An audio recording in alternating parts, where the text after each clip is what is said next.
Hey, what is up, everybody? This is Stevie Breach coming to you with the rundown of WWE Extreme Rules, our pay-per-view coverage, our 2015 results show. Coming up after the show, we saw a great show. Honestly, in my mind, I don't really give number grades or star grades. This wasn't the best pay-per-view of all time, but honestly, I was highly entertained. I gotta send a thank you and 2 thumbs up to the people of the WWE Network. Only having to pay $10 to get this show. Very small to none problems. Here we are running a year into the WWE Network. I think everybody is jumping on board. They've done free months, the month of November, the month of February, and the month of April have all been free months for anybody who has never been signed up for the WWE Network. At this point, I hope they never do a free month ever again because it makes them look bad. Who out there is a WWE fan that hasn't tried the WWE Network at least once? I've been a guy who's been paying for the WWE Network since day number 1, and I've never had a problem with them. Never thought that I wasn't getting the value that it was worth. So I have no idea what rocks people are climbing out from underneath to get this free month. But, they keep putting it out there, and hopefully they're not, because it feels like they're slapping in the face a little bit.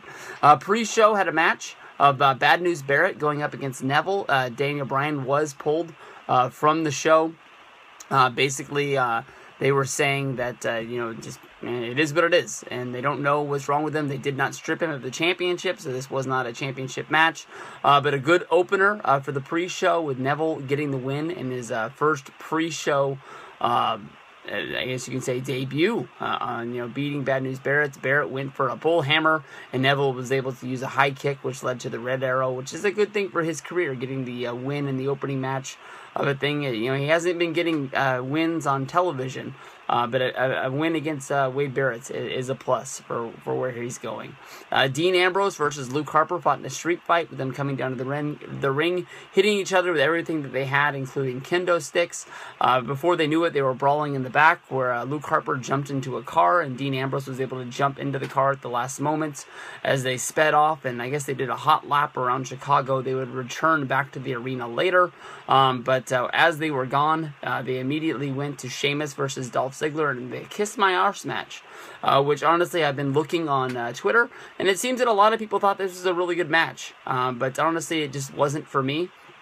And Ziggler was able to get the win with an inside cradle off of a slam by Sheamus, where Ziggler grabbed the trunks, and basically Sheamus thought that Ziggler grabbed the trunks, so he was cheating, so he shouldn't have got the win. But the referee said that his the call he made was the right call, and that Sheamus was going to have to kiss Dolph Ziggler's ass, and Dolph Ziggler was standing in the middle of the ring waiting for this to happen. Sheamus kept on stalling, and finally, what seemed like about 15-minute wait, finally Sheamus went to go kiss Ziggler's ass, and at the last moment gave him a low blow, followed up by a huge brogue kick, and Sheamus said that he'd never kiss his ass, especially in this stinking town, and then rubbed Ziggler's face into his ass as he walked out like he was the one who won the victory. A big upset by the New Day, winning the tag team titles this week. I apologize. A big upset by the New Day, winning the tag team titles from Tyson Kidd and Cesaro in this match, where basically the fans loved chanting "New Day sucked," but really weren't behind booing the New Day at all. It was what it was. The New Day was able to sneak out with the victory, and they went to the back in order to celebrate their win with a backstage promo. At that moment, Dean Ambrose and Luke Harper showed up on the scene with a truck squealing into the promo. Luke Harper falling onto the feet of the New Day, which basically told him he needed to get up. At that moment, we see that Ambrose is standing on top of the truck, jumping off and delivering a blow to Luke Harper. Then they made their way back to the ring, where Luke Harper jumped off to the stage, and they still made their way down to the ring before throwing every steel chair in Chicago into the ring. And Dean Ambrose was able to hit the Dirty Deeds for the pin in order to get the win. John Cena versus Rusev in the Russian Chain match. I liked the new additions to the sort of four corners match that they have there, with the lights in the corners, so you know where everybody is inside of the match. Cena was able to hit the Attitude Adjustment, and at the last minute he was able to touch the fourth corner, laying Rusev out, getting the big win. It was sort of like the score was tied 3-3, and it was a race to see who was going to hit the last one. Nikki Bella beat a returning Naomi, coming in with all new look, new attire, new entrance music, new boots. I think that a lot of people are going to be talking about Naomi and the changes that she made for tonight. She wasn't able to get the championship. Nikki Bella was able to keep the win after Nikki hit the rack attack and was able to get the 1-2-3. I think Bree's hat might steal the show for what people might be talking about, though.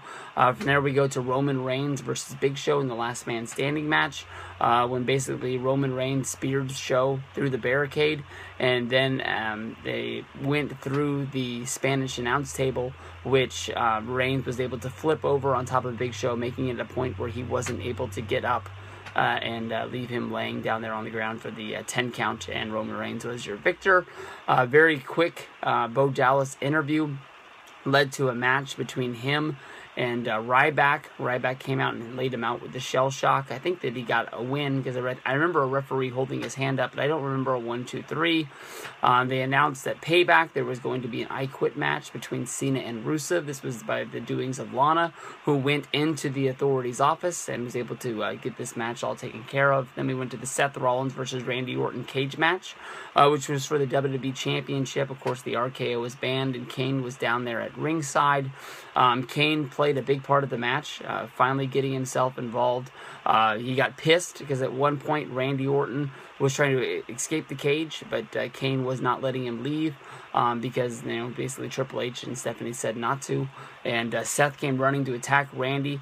And Randy was able to move out of the way, which slammed into the steel cage, which slammed into attacking Kane. And at that point, Orton and Rollins were fighting inside of the ring, trying to make their way out of the cage. At that point, Kane slammed the cage door on both of them, entering into the ring, attacking Randy Orton, then finally attacking Seth Rollins because he's an equal opportunist, trying to make sure that he was attacking both guys.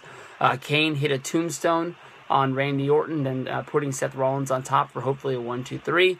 It was only a 2 count, and as Randy Orton was able to get up, it looked like Kane was able to attack him, but instead Randy Orton hit Kane with an RKO, which then led to him turning around and Seth Rollins hitting his own RKO, and Seth Rollins escaping the cage.